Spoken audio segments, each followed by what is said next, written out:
Hello बच्चों, नमस्कार। स्वागत है आपके अपने यूट्यूब चैनल एग्रोटेक स्टडी में और मैं हूं अरविंद यादव। बच्चों, आज का पेपर का सॉल्यूशन। आज का पेपर वैसे तो बहुत सरल पेपर आया था। बच्चों का ये पेपर बहुत अच्छा गया होगा, ऐसी मैं उम्मीद करता हूं, क्योंकि ओटी तो एक भी ऐसा नहीं था जो आपसे ना बना हो। अभी हम लोग सॉल्यूशन कर लेते हैं। बहुत सरल, आपका क्वेश्चन भी बहुत ईजी थे, कोई भी ऐसी चीज़ नहीं थी जो आपसे ना बनी हो। ठीक है। और बच्चों, अब पेपर आज ख़त्म भी हो गए हैं। बाकी ये अब नंबर किसका है? MPPAT का। ठीक है। आपने सोच रखा होगा इसके बारे में। नोट्स के लिए हमने, अगर किसी बच्चे को चाहिए तो ये नंबर दे ही रखा है नीचे। आप लोग कांटेक्ट करके अपने नोट्स प्राप्त कर सकते हैं जिनको MPPAT करना है। ठीक है। बाकी इसका सॉल्यूशन हम लोग स्टार्ट कर लेते हैं। MPPAT की बात हम सिलेबस की, क्या सिलेबस रहेगा उसकी बात हम अगले वीडियो में करेंगे। बाकी आज का ये सॉल्यूशन आप देख लीजिए, कितना आप सही करके आए पूरा मिला लीजिए आप लोग। चलो शुरुआत कर लेते हैं। सबसे पहले विकल्प। बच्चों, कितना सही है देखते जाना। मूसा पैराडिसिका वानस्पतिक नाम। सब जानते हैं कि मूसा पैराडिसिका जो बॉटनिकल नेम है वो अंगूर, पपीता, केला या आम का, तो सब जानते हैं मूसा पैराडिसिका केला का है और इसका कुल म्यूसिसिया तब पहले से जानते हैं। सफ़ेद मूसली का कुल क्या है? सोलेनेसी, पोएसी, लिनेसी या लिलेसी? तो इसका सही आंसर है लिलेसी, इसका आपका कुल है। क्लोरोफाइटम बोरबेलियनम इसका बॉटनिकल नेम होता है, आपने पढ़ा होगा। नेक्स्ट तीसरा है आपका, सब्जियों की डिब्बाबंदी में फार्मिंग संबंधित है। 50% चूने का घोल, 50% शक्कर का घोल, 2% चूने का घोल या 2% शक्कर घोल। तो आपको पता होगा फार्मिंग क्या होती है कि 2% चूने के घोल में डुबो के रखते हैं 2 से 3 घंटे तक। किसको? सब्जियों को। ठीक है। इसके बाद केंद्रीय खाद्य प्रौद्योगिकी अनुसंधान संस्थान कहाँ पर है? को पता है? दिल्ली, कर्नाटक, बॉम्बे, केरल। तो आपको पता है ये केंद्रीय खाद्य प्रौद्योगिकी अनुसंधान संस्थान मैसूर कर्नाटक में स्थित है। मैसूर कर्नाटक में स्थित है। क्लियर। नेक्स्ट है आपका जल निकास प्रणाली से संबंधित है।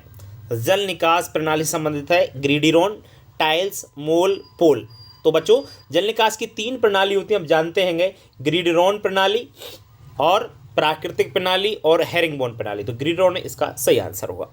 बाकी टाइल्स, पोल, मोल ये आपके जल निकास के, भूमिगत जल निकास के प्रकार हैं। ठीक है ना, ध्यान रखा।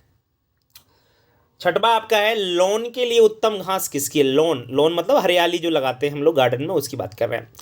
तो साइनोडोन डेक्टालाइन, रोजा चाइनेंसिस, कॉमेलेना बेगालेंसिस या ईफोर्बिया हिर्टा। तो आपको पता है साइनोडोन डेक्टालाइन इसका सही आंसर है, क्योंकि जो घास होती है आपकी दूब घास, इसका बॉटनिकल नेम दे रखा है। क्या दे रखा है? Botanical name cynodon dactylon. तो बहुत इजी ओटियाँ हैं, बहुत सिंपल ओटियाँ हैं। कोई भी ऐसा ओटी नहीं है जो हमारी वीडियो जिन्होंने देखी होंगी पुरानी वाली भी, तो उनसे उनका काम हो गया होगा। जो ऑनलाइन पढ़े हैं उनकी तो क्या ही पूछना, वो तो बहुत अच्छे से करके आए। आगे है रिक्तस्थान। देखिए बच्चों, रिक्तस्थान में सबसे पहला है प्रक्षेत्र का ढाल नापने के लिए उपयोगी है।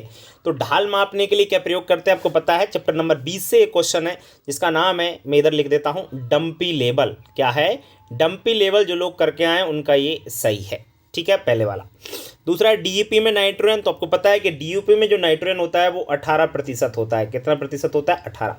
और फॉस्फोरस कितना होता है आपको पता ही है? 46 होता है डीएपी में। क्लियर। इसके बाद है सत्यानाशी कुल से संबंधित। सत्यानाशी का जो कुल है वो है पेपे बरेसी। क्या है? पेपे बरेसी आपका, इसका या पापा बरेसी भी कई जगह लिखा हुआ है, तो वो उसका आपका सत्यानाशी का कुल है। ये क्वेश्चन पहले भी पूछा जा चुका है, आपको मालूम होगा। श्वेत बटन की एक किस्म है। तो श्वेत बटन मशरूम की एक किस्म है। किसकी किस्म है? मशरूम, इसमें आ जाएगा आपका चौथे वाले में। इसके बाद फिर है आपका शिम्बोपोगान फ्लेक्सुओसस का वानस्पतिक है। तो शिम्बोपोगान फ्लेक्सुओसन किस घास का आपको पता है? ये आपका शिम्बोपोगान फ्लेक्सुओसन लेमन घास का बॉटनिकल नेम। किसका है? लेमन घास का ये बॉटनिकल नेम है। फिर है, किस कमेटी ने किसानों को ऋणग्रस्तता से बचाने के लिए सुझाव दिए थे? चैप्टर नंबर 19 से क्वेश्चन है। और ये दिए थे, एक समिति थी जिसका नाम है आपको पता होगा गॉड गिल्ड समिति। कौन सी समिति थी? गॉड गिल्ड समिति। ये सब कुछ पढ़ा रखा है, सबको मालूम हुआ। ठीक है। तो ये आपके सभी रिक्त स्थान है। उम्मीद करता हूँ सबने आपको अच्छी प्रकार से करके, क्योंकि एक भी ऐसा ओटी नहीं है जो ऐसा आया हो कि ये गलत, कोई भी गड़बड़ नहीं है, बहुत सिंपल है सभी। क्लियर। चलिए अब बात करते हैं हम लोग आगे। आगे 77 देख लीजिए बच्चों। सबसे पहला है अश्वगंधा मालवेसी कुल से संबंधित है? जी बिल्कुल गलत है, क्योंकि अश्वगंधा का कुल है सोलेनेसी। दूसरा है सहकारी समितियां गैर संस्थागत साधन हैं। सहकारी जो समितियां हैं कि गैर संस्थागत साधन हैं, तो जी हाँ ये बिल्कुल भी गलत है, क्योंकि सहकारी समितियां संस्थागत एक साधन होती हैं। ठीक है। इसके बाद गंटर चैन की लंबाई क्या 100 फीट है? तो ये भी आपका गलत है। गंटर चैन की लंबाई होती है 66 फीट। कितनी होती है? 66 फीट होती है। इसके बाद है 1 हेक्टेयर क्या 2.47 एकड़ होता है? बिल्कुल ये सही है आपका कि 2.47 ही एकड़ होता है 1 हेक्टेयर बराबर। इसके बाद नेक्स्ट है जल निकास करने से भूमि का जल स्तर घटता है? तो बिल्कुल सही है, क्योंकि पानी जब खेत से निकाल देते तो वाटर लेवल आपका कम हो जाता है।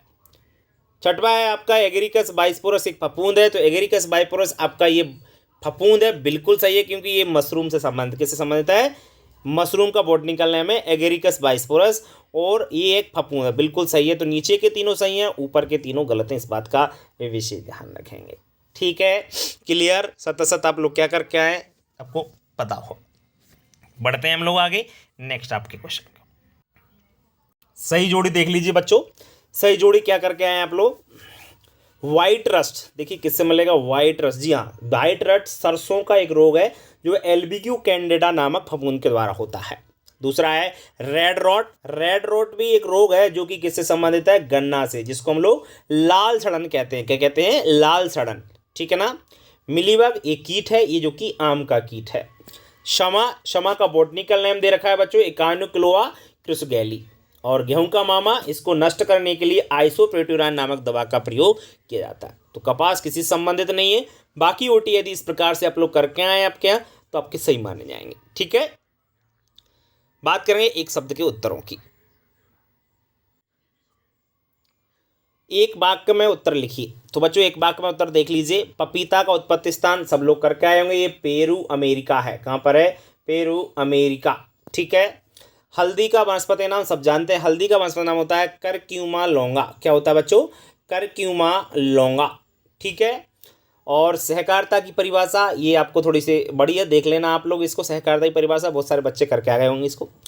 स्पॉन क्या है? स्पॉन सबको पता है, ये मशरूम का बीज है। क्या है? मशरूम के बीज को ही स्पॉन कहा जाता है। परिभाषा आप लोग लिख के आ गए होंगे इसकी भी। विटीकल्चर से संबंधित फसल के नाम लिखिए। तो विटीकल्चर किससे संबंधित आपको पता है? अंगूर। अंगूर की खेती जो होती है उसको हम लोग क्या कहते हैं? विटीकल्चर कहा जाता है। ठीक है बच्चों।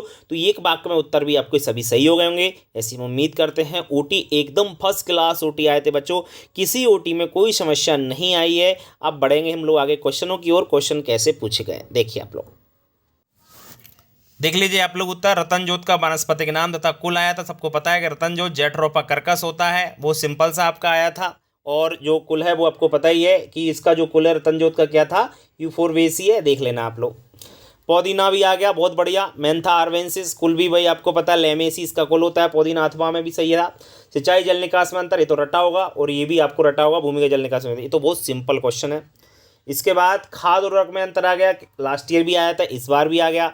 कंपोस्ट तथा बर्मी कंपोस्ट में भी डिफरेंस आ गया। बहुत ही सिंपल पेपर आया बच्चों। डेपोक, लास्ट ईयर भी डेपोक विधि आई थी और अब भी आ गई। ये धान से संबंधित है।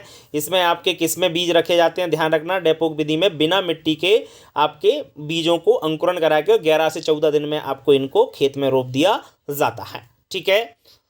समय बहुत कम लगता है, इसका एक लाभ लिखना था, लिख सकते थे आप लोग। ब्यासी विधि ये भी धान से संबंधित थी। ब्यासी क्या होती है? धान को पहले बो करके और फिर उसमें आपके जो पौधे होते हैं वहाँ पे हल चलाया जाता है और इनको इधर उधर रोप दिया जाता है, फिर उखाड़ लिए करके। ठीक है।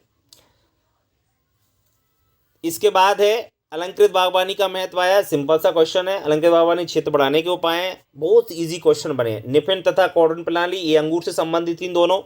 तलवार शक्कर और जल शक्कर आया है। ये आपको पता है कि तलवार शक्कर और जो जल शक्कर है वाटर शक्कर स्वाट दोनों आपके किससे संबंधित हैं? दोनों आपके ये केले से संबंधित हैं। और इनकी परिभाषा पूछी थी कि 7 से 7.5 किलोग्राम के होते हैं और इनका प्रयोग खेत में आप जो केला का पौधे से उसका दूसरा पौधा तैयार करते हैं। इसके बाद आंवला पूछा है। आंवला का बॉटनिकल नेम आपको पता है फाइलेंथस अम्लिका है। ठीक है ना। अम्लिका फाइलेंथस है, मुझे उल्टा सीधा समझ में नहीं आ रहा है। और कुल क्या है? कुल यूफोरबेसी। इसका कुल क्या है? यूफोरबेसी। नींबू का भी पूछ लिया। नींबू का वनस्पति नाम कुल, बहुत सिंपल है वनस्पतिक नाम और कुल नींबू का। और कुल तो आपको पता ही होगा कुल क्या है आपका? ठीक है ना। रूटेसी कुल के आपके पौधे हैं, जितने भी खट्टे फल वाले होते हैं कौन से कुल के होते हैं, रूटेसी कुल के। ठीक है, बहुत सिंपल पेपर आया बच्चों, अगर आपने ढंग से पढ़ा होगा तो आपका पूरा सही गया होगा। ठीक है, ठीक है, तो आपने ये देख लिया होगा, बहुत सिंपल क्वेश्चन है आपके। Potassium chloride, potassium sulphate, single super phosphate. ठीक है ना। सो पोटेशियम क्लोराइड में आपको पता ही है कितना % रहता है, बता ही दिया आपको 60, पोटेशियम सल्फेट में 48 से 50 और सिंगल सुपर फास्फेट में 16% रहता है। क्लियर। चलिए 17वां क्वेश्चन देख लीजिए, गन्ने की खेती का निम्नलिखित बिंदुओं में लिखिए। तो वनस्पति नाम पूछा था, तो सबको पता है सैकेरम ऑफिसिनेरम। बीज दर आपको मालूम ही है, बीज दर कितनी होती है गन्ने की, 50 से 60 कुंटल कह सकते हैं, या 35,000 से 40,000 टुकड़े। बीज उपचार आपको पता है किससे करना था इसका, एग्लाल एरिटान से। पकने की कोई इकाई, एक पहचान, तो आप लोग इसमें फूल निकल आना, क्या निकल आना, फूल पर आ जाना गन्ने का आपका, इसका ये गन्ने की खेती का। ठीक है, चना की खेती आई थी आपका अथवा में, बहुत सिंपल, कुल है लेग्यूमिनेसी, टॉपिंग ऊपर से काटना। बिल्ट एक रोग होता है, कटवा में इसका एक कीट होता है। लैंगिक प्रसार और अलैंगिक प्रसार में डिफरेंस आ गया। और सिंपल वनस्पति प्रसारण के दोष आ गए। अमरूद की जेली बनाने की विधि, बहुत सिंपल आपका क्वेश्चन आया। 20वां क्वेश्चन आपका देख लीजिए, एकीकृत पोषक तत्व प्रबंधन के 4 महत्व है अथवा पादप पोषण की परिभाषा और पोषक तत्वों के अनवरताई कसौटी। बहुत सिंपल पेपर आया है, कोई दिक्कत ही इसमें नहीं है आपको। ठीक है, ठीक है ना। अब MPPAT के लिए आप लोग ध्यान दें, MPPAT की तैयारी करने वाले छात्र आगे से रेडी रहें। आगे सिलेबस में अपलोड करने वाला हूँ, एक आध वीडियो में आपको सिलेबस मिल जाएगा कल तक कि MPPAT का क्या सिलेबस है। उसके बाद MPPAT के नोट्स जो भी होंगे मैं आपको अवेलेबल, उसकी थोड़ा सा फीस रहेगा, ध्यान रहे आपको। यदि कोई बच्चा लेना चाहता है तो वो आप प्राप्त कर ले, क्योंकि MPPAT ही निकाल करके हम लोग आगे एग्रीकल्चर विभाग में बढ़ सकते हैं। क्लियर। चलिए मिलते हैं नेक्स्ट वीडियो में, तब तक के लिए बच्चों नमस्कार।